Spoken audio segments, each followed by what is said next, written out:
FAYAD4Techലേക്ക് ഏവർക്കും സ്വാഗതം. ഇന്ന് നമ്മളിവിടെ ഉണ്ടാക്കാൻ പോകുന്നത് കുട്ടി ബോണ്ടയാണ്. അതിനായിട്ട് ആവശ്യമായ സാധനങ്ങൾ: 1 കപ്പ് ഗോതമ്പ് മാവാണ് എടുത്തിരിക്കുന്നത്, ആട്ടാമാവ്, പഞ്ചസാര 5 സ്പൂണ്, മധുരം ആവശ്യമുള്ളവർ കൂടുതലെടുക്കാം, ഉപ്പ്, മധുരം ബാലൻസ് ചെയ്യാനായിട്ട് ചെറിയ കപ്പ് തേങ്ങ, തിളപ്പിച്ചാറിയ വെള്ളം. ഇനി നമുക്ക് ഈ ഗോതമ്പ് മാവിനെ ഒരു പാത്രത്തിലോട്ട് മാറ്റാം.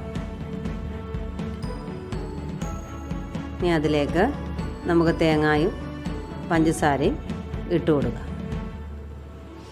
എന്നിട്ട് അതൊന്ന് ഇളക്കിയിട്ട് ഉപ്പും ഇട്ടിട്ടുണ്ട്, ഒന്ന് ഇളക്കി കൊടുത്തിട്ട് തിളപ്പിച്ച വെള്ളമാണ്, നല്ല തിളച്ച വെള്ളമാണ്. അന്നേരം ഇത് ഒഴിച്ചിളക്കുമ്പം തന്നെ മാവ് പകുതി വേവും. നന്നായിട്ട് ഇളക്കുക. ഒരു ചപ്പാത്തിയുടെ പരുവത്തിനേക്കാൾ കുറച്ചുകൂടെ അയച്ച് വേണം എടുക്കാനായിട്ട്. ഇത് നമ്മുടെ കയ്യിൽ ഒട്ടുന്നൊരു പരുവമാണ്. അന്നേരം നമ്മൾ ഇത് ഉണ്ട പിടിച്ച് വെക്കുമ്പോഴത്തേനും നമ്മുടെ കയ്യിൽ എണ്ണ പുരട്ടി ഇത് പിടിച്ചാൽ മതി. അന്നേരം കുഴപ്പമില്ല, നല്ല ബോളായിട്ട് കിട്ടും. നമുക്ക് ചപ്പാത്തിയേക്കാൾ ഒരല്പം കൂടെ നനഞ്ഞ പരുവം. കുറേശ്ശെ എടുത്ത് നമുക്ക് ഉണ്ട പരത്തി നമുക്ക് വെക്കാം. ഇതാണ് ഉണ്ടയുടെ പരുവം. ഇപ്പോൾ തന്നെ മാവ് അരഭാഗത്തിൽ കൂടുതൽ വെന്ത് കഴിഞ്ഞിട്ടുണ്ട്.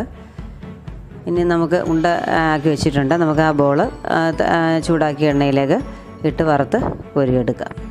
നമ്മുടെ എണ്ണ ചൂടായിട്ടുണ്ട്, നമ്മളതിലിട്ട് കൊടുത്തിരിക്കുകയാണ്. നല്ല ബ്രൗൺ കളറാകുമ്പോഴത്തേന് ഇത് എടുക്കണം. വളരെ എളുപ്പത്തിൽ ഉണ്ടാക്കാവുന്നതും വളരെ മൃദുലമായതും കുട്ടികൾക്കൊക്കെ വളരെ ഇഷ്ടപ്പെടുന്ന ഒരു വിഭവമാണിത്. ഇതാണ് അതിൻ്റെ പരുവം.